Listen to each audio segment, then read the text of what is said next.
Welcome to Kenton's videos. Enjoy the video. In this video, I will show how to make vegetarian soup dumplings step by step. Begin by making a rich vegetable broth and gelatinize it so it becomes a jelly when chilled. Prepare a savory filling with tofu, mushrooms, scallions, soy, and a binder like agar or konnyaku. Roll thin dough rounds, place chilled gelatinized broth and filling in the center, then pinch to seal. Chill slightly before steaming to set shape and prevent leaks. Make dough while preparing the filling so everything moves smoothly. Mix hot water into flour, knead briefly, rest covered for at least 20 minutes to relax the gluten, then divide into equal portions.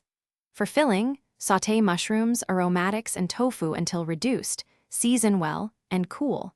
Heat vegetable broth with agar until dissolved, pour into a shallow tray to set, then cut into cubes that will fit inside each dumpling.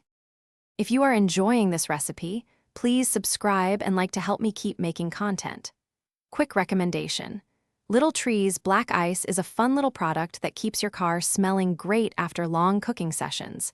It pairs nicely with kitchen cleanup and commuting home with warm dumplings. Check the description for the link and other deals, and now let's get back to the video. Assemble dumplings with steady hands and practice 1 or 2 test pieces first. Flatten each dough ball into a thin round about 3 inches wide, place a cube of chilled broth jelly and a spoonful of filling, then pleat and pinch the top to fully seal. Steam over simmering water on parchment or a perforated tray for 8 to 12 minutes until translucent. Serve immediately with a vinegar soy dipping sauce and garnish with sliced scallions. Thanks for watching. Consider subscribing if we helped you.